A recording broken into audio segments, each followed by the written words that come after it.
ஆண்டவராக இயேசு கிறிஸ்துவின் நாமத்தில் என் அன்பின் வாழ்த்துக்கள். இந்த செய்தியின் மூலமாய் நீங்கள் ஆசீர்வதிக்கப்படுகிறீர்கள் என்று நான் கிறிஸ்துவுக்குள் விசுவாசிக்கிறேன். அப்படி இந்த செய்தியின் மூலமாய் நீங்கள் ஆசீர்வதிக்கப்படுவீர்களே ஆனால் அதை எங்களுக்கு தெரியப்படுத்துங்கள். கர்த்தர் உங்களையும் உங்கள் குடும்பங்களையும் ஆசீர்வதிப்பார். இன்றைய தியானத்திற்கு நாம் தெரிந்து கொள்கிற வேத வசனம் வெளிப்படுத்தின விசேஷம் 12ஆம் அதிகாரம் 11ஆம் வசனம். ஆட்டுக்குட்டியின் இரத்தத்தினாலும் தங்கள் சாட்சியின் வசனத்தினாலும் அவனை ஜெயித்தார்கள். ஆட்டுக்குட்டியின் இரத்தத்தினாலும் தங்கள் சாட்சியின் வசனத்தினாலும் அவனை ஜெயித்தார்கள். தேவன் நமக்கு வேதத்தில் பல பொக்கிஷங்களை அடுக்கடுக்காக கொடுத்திருக்கிறார்.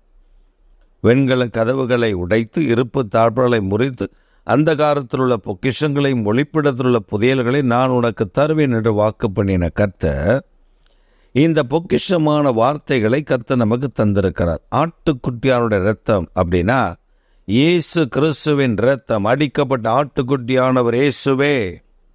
இஸ்ரவேல் ஜனங்கள் பாவத்திற்காக ஒரு ஆடு இரத்தம் சிந்த வேண்டும்.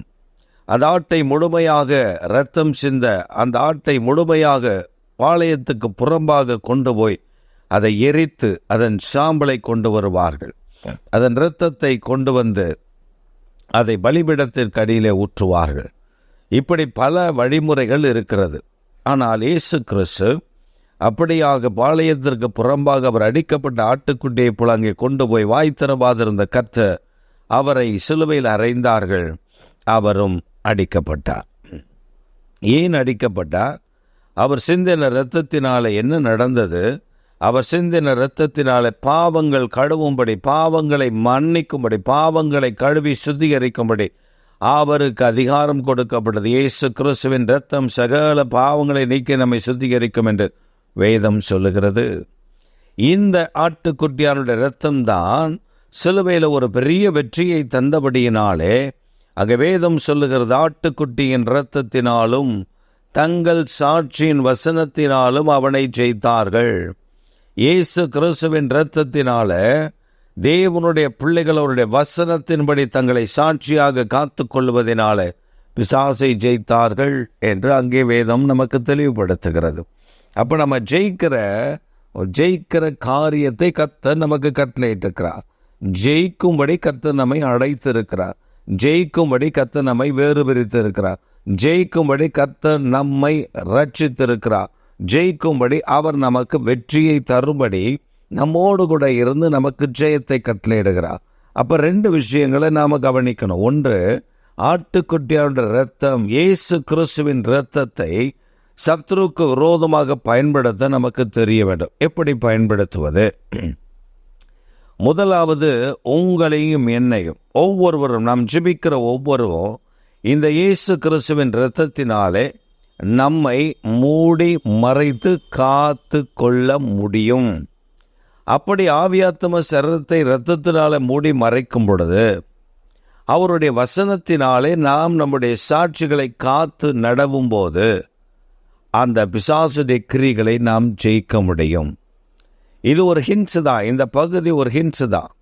ஆனால் இதிலிருந்து பல பாகங்களை, பல மணி நேரம் இதை தியானித்தால் கர்த்தர் நமக்கு பல வெளிப்பாடுகளை, பல நன்மைகளை, பல வெற்றிகளை, எப்படி ஜெயம் எடுப்பது என்பதை வேதத்திலிருந்து ஆண்டவர் நமக்கு கற்றுக் கொடுக்கிறதை பார்க்க முடியும். மரத்தில் தூக்கப்பட்ட எவனும் சபிக்கப்பட்டவன் என்று எழுதியிருக்கிறபடி இயேசு நமக்காக சாபமானார் என்று எழுதியிருக்கிறதே. இந்த வசனத்தோடு இதையும் நாம் சேர்த்து விசுவாசித்து பார்க்க வேண்டும். அப்பொழுது சில உண்மைகள் நமக்கு வெளிப்படும். இது மாத்திரமல்ல, இன்னும் பல காரியங்களை கர்த்தர் எழுதி வைத்திருக்கிறார்.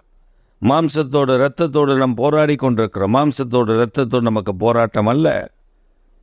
இந்த உலகத்தின் நிப்பிரபஞ்சத்தின் தேவனானவர் வானமண்டல பொல்லாத ஆவியின் சேனைகளோடும் அந்தகார வல்லமைகளோடும் பொல்லாத கிரிகளோடும் நமக்கு யுத்தம் உண்டு என்று சொல்லி ஆண்டவர் நமக்கு சொல்ல அவனை ஜெயிக்க வேண்டும் என்றால் அதற்கு முக்கிய ஆயுதம் இயேசுவின் இரத்தம். இன்னொன்று, சாட்சியுள்ள வசனம். வசனத்தின்படி நம்மை காத்து கொள்ளுவது. இதை நாம் செய்யும் பொழுதுதான் வெற்றி அடைய முடியும். இந்த வெற்றியை நாம் கொண்டாடும்படி கர்த்தர் நமக்கு பல வேத வசனங்களை நமக்கு கற்றுக் கொடுத்திருக்கிறார். இதை வெளிப்படுத்துகிற விசேஷத்தில் கர்த்தர் யோவானுக்கு வெளிப்படுத்துகிறார். இன்றைக்கு கர்த்தர் நமக்கும் அதை சொல்லிக் கொடுத்திருக்கிறார். நீங்களும் நானும் ஒன்றிணைந்து அந்த வேத வசனத்தை பிடித்து கொண்டு அவருடைய நாமத்தை உயர்த்துவோமாய் இருக்குமே ஆனால், அவர் நாமத்தின் மேல் விசுவாசம் வைத்து அதை நம்புவோம் என்று சொன்னால், அந்த இரத்தத்தினாலே நம்முடைய பாவங்களை கழுவும்படி ஒப்பு கொடுக்கிறது மாத்திரமல்ல, நம்ம அநேகரை என்ன நினைக்கிறோம், பாவத்திற்காக இயேசு ரத்தம் சிந்த உண்மை. அதே சமயத்தில் உங்களையும் என்னையும் பாதுகாக்கும்படியும் அவர் ரத்தம் சிந்திருக்கிறார். இயேசுவின் இரத்தத்திற்குள்ள அடைக்கலம் உண்டு, பாதுகாப்பு உண்டு.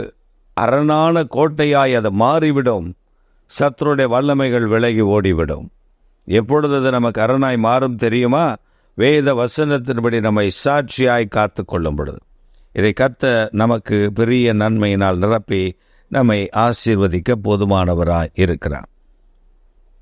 எங்கள் சர்வ வல்லமுள்ள தேவனே, எங்கள் நித்திய பிதாவே, நாங்கள் உம்முடைய குமாரனாகிய இயேசு கிறிஸ்துவின் இரத்தத்தை, ஆட்டுக்குட்டியின் இரத்தத்தினாலும் சாட்சியின் வசனத்தினாலும் அவனை ஜெயித்தார்கள்.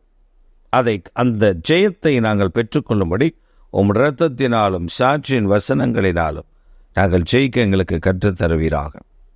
இன்னும் அந்த வேத வசனத்தினுடைய அர்த்தத்தை இன்னும் ஆழமாய் நாங்கள் தியானிக்க, இன்னும் அந்த ஆழத்தை நாங்கள் அறிந்து கொண்டு அந்த ஆழத்தில் இந்த நன்மைகளை நாங்கள் பெற்றுக்கொள்ள, பரிசுத்த ஆவியானுடைய வெளிச்சத்தில் இன்னும் நாங்கள் அதை அறிய கிருபை எங்களுக்கு உண்டாகட்டும், தயவு எங்களுக்கு உண்டாகட்டும்.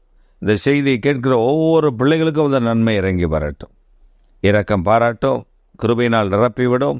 இயேசு கிறிஸ்துவின் நாமத்தில் ஜெபிக்கிறோம் எங்கள் ஜீவனுள்ள நல்ல பிதாவே. ஆமேன், ஆமேன்.